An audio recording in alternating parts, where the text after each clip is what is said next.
Hi everyone, welcome to our YouTube channel keep it simple. आज के video में हम बात करेंगे दीपक फर्टिलाइजर की, जो कि अपने माइनिंग, केमिकल और फर्टिलाइजर बिजनेसेस को डीमर्ज करेगी।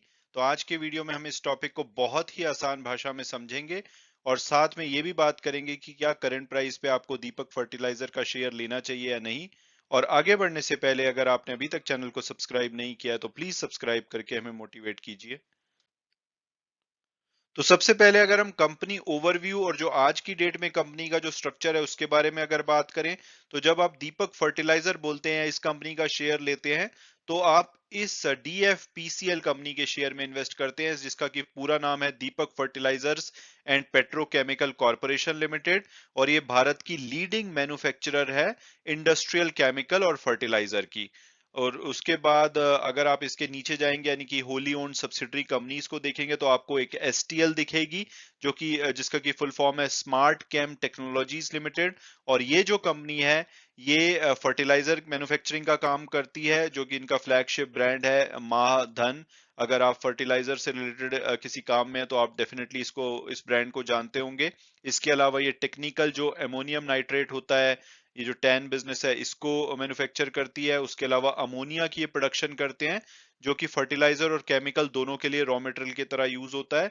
और इन सब के अलावा ये नाइट्रिक एसिड को भी मैन्युफैक्चर करते हैं। तो ये कंपनी काफी सारी मैन्युफैक्चरिंग एक्टिविटी में इन्वॉल्व है, मेन कंपनी है। और इसके अलावा आपको दिखेगी डीएमएसपीएल, दीपक माइनिंग सर्विसेज प्राइवेट लिमिटेड। तो इस कंपनी को इनकॉर्पोरेट तो एक्चुअली इसलिए किया गया था ताकि जो देश भर में माइनिंग कंपनीज हैं उनको ये कंसल्टेंसी प्रोवाइड कर सके। लेकिन आज की डेट में ये कोई भी बिजनेस एक्टिविटी कैरी नहीं करती है, तो यानी कि ये कोई भी बिजनेस इनके पास अपना इंडिविजुअली नहीं ये ऑपरेट करते। उसके बाद आपको एक और कंपनी मिलेगी एसटीएल के नीचे, जो होली ओन्ड सब्सिडरी है एसटीएल की, एमएफटीपीएल, यानी कि महाधन फार्म टेक्नोलॉजी प्राइवेट लिमिटेड। और ये वाटर सोल्यूबल जो फर्टिलाइजर होता है उसके मैन्युफैक्चरिंग बिजनेस में है, यानी कि ओवरऑल जो फर्टिलाइजर बनाया जाता है उसमें से वाटर सोल्यूबल के लिए इन्होंने एक अलग कंपनी बना रखी है। इसके बाद आपको टैन जो केमिकल बिजनेस है, इसके नीचे आपको पीबीएस दिखेगी, एक जॉइंट वेंचर है जो कि स्मार्ट कैम यानी कि एसटीएल का और एक लोकल ऑस्ट्रेलियन पार्टनर का। और ये ब्लास्टिंग सर्विसेज प्रोवाइड करते हैं। और इसके अलावा आपको पीसीएल भी दिखाई देगी, जो कि केमिकल ड्रम फिलिंग एक्टिविटीज में इन्वॉल्व है। और इसमें 94.4% की हिस्सेदारी टैन की है। और अब अगर बात की जाए कि भाई ये डीमर्जर क्या हो रहा है, तो डीमर्जर दो स्टेप का प्रोसेस है जिसको कि एसटीएल के बोर्ड ने आज अप्रूव कर दिया है।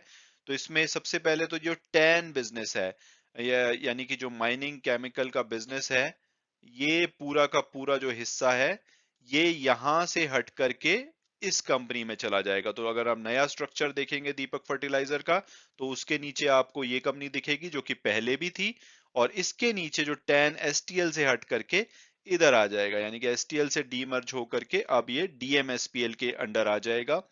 और जो दूसरा चेंज इसमें हो रहा है वो ये है कि एमएफटीपीएल जो है, जो आज की डेट में एसटीएल की सब्सिडरी कंपनी है, इन दोनों कंपनी को मर्ज कर दिया जाएगा, यानी कि सिर्फ ये एसटीएल रह जाएगी, जिसके नीचे सीएनबी का बिजनेस होगा। जैसे एसटीएल के नीचे सीएनबी है, ये रहेगा, लेकिन ये कंपनी अब इसमें मर्ज हो जाएगी। तो ये सिंप्लीफाई कर रहे हैं इस स्ट्रक्चर को। हालांकि ये जो स्कीम ऑफ डीमर्जर है, इसको अभी कस्टमरी जो स्टेटूटरी और रेगुलेटरी अप्रूवल है वो लेने बाकी हैं, चाहे वो शेयर होल्डर का अप्रूवल हो, क्रेडिटर, एनसीएलटी या दूसरे रेगुलेटर के जो अप्रूवल होते हैं। तो जब ये अप्रूवल पूरे हो जाएंगे तो उसके बाद जो नया स्ट्रक्चर है वो आपको दिखाई देगा। तो आपके शेयर में कोई फर्क पड़ेगा नहीं। अभी के लिए आपका जो दीपक फर्टिलाइजर का शेयर है, वो आप इस कंपनी का शेयर लेते हैं वो यही रहेगा। लेकिन या कुछ वैल्यू अनलॉकिंग होगी और हो सकता है कि बाद में आने वाले टाइम में जो कंपनी है, इस कंपनी को अलग लिस्ट कराए और इस कंपनी को अलग लिस्ट कराए। और अब अगर बात की जाए कि भाई ये सब किया क्यों जा रहा है, तो कंपनी के जो लीडरशिप है उन्होंने ये बोला है कि जो टैन बिजनेस को एसटीएल से डीएमएसपीएल में मूव किया जा रहा है, उसके पीछे के कारण है, एक तो इसको फोकस लीडरशिप मिलेगी। अभी वो केमिकल और फर्टिलाइजर दोनों बिजनेसेस में एक ही लीडरशिप इन्वॉल्व रहती है, तो फोकस लीडरशिप होगी। उसके अलावा जो कंज्यूमर फोकस्ड ओरिएंटेशन स्ट्रेटेजी होगी, ट्रू पोटेंशियल ये अपना अनलॉक कर पाएंगे। उसके अलावा इनको इकोनॉमीज ऑफ स्केल के फायदे मिलेंगे। और जो MFTPL और STL का मर्जर किया जा रहा है, अमलगमेशन किया जा रहा है, वो पहला तो है कि सिंप्लीफिकेशन है कि दोनों ही जो कंपनीज हैं वो फर्टिलाइजर को ही बनाने का काम करते, तो मल्टीपल एंटिटीज बनी हुई है, किसी टाइम किसी पर्पज से ये अलग की होगी, तो एक तो सिंप्लीफाई कर देगा, दूसरा इकोनॉमीज ऑफ स्केल का इसको भी फायदा होगा। और अब अगर बात की जाए कि क्या करंट प्राइस पे हमें फर्टिलाइजर शेयर लेना चाहिए, तो सबसे पहले तो fertiliser overall as a sector बहुत ही अच्छा कर रहा है, और उसका रीजन ये है कि जो यूनियन बजट 2023 आना है उसमें उम्मीद है कि यूरिया पे इनको सब्सिडी मिलेगी, तो उससे इन कंपनीज को फायदा होगा। और दूसरा, रशिया ने अभी एक्सपोर्ट टैक्स फर्टिलाइजर पे लगाया है, जो कि 1 जनवरी 2023 से इफेक्ट में आएगा, तो उसके बाद भी जो भारतीय फर्टिलाइजर कंपनी है उसको फायदा होगा, तो ये एक इनके लिए पॉजिटिव न्यूज है। अब स्पेसिफिकली अगर हम दीपक फर्टिलाइजर की बात करें, तो इसने 3 साल में 822% की अनबिलीवेबल रिटर्न दी है, पिछले एक साल में 116% की रिटर्न है। हालांकि पिछले 3 महीने से इनका शेयर नहीं चला है, इसने लगभग 12% के आसपास की नेगेटिव रिटर्न दी है। और अगर हम टिकर टेप के प्रेडिक्टिव एनालिसिस को देखें, क्योंकि एक स्मॉल कंपनी है तो इसके ऊपर ज्यादा एनालिटिक्स होता नहीं है, बट उनका जो टारगेट प्राइस है 900 रुपए का है, जो आज की क्लोजिंग हुई है वो 812 रुपए पे हुई है, उस हिसाब से थोड़ा सा पोटेंशियल है ऊपर जाने का, लेकिन काफी हद तक इनका शेयर भाग चुका है। और एक स्मॉल कैप कंपनी है, लेकिन वैल्यूएशन के हिसाब से अभी भी अट्रैक्टिव है, प्रॉफिटेबल कंपनी है। और डेट अगर देखेंगे तो थोड़ा सा ऑन द हायर साइड है, बट फिर भी 0.67 रीजनेबल बोला जा सकता है। तो अगर आपको फर्टिलाइजर कंपनी में भरोसा है तो ये एक अच्छी बेट हो सकती है, कोई भी और दूसरी फर्टिलाइजर कंपनी में आप इन्वेस्ट कर सकते हैं।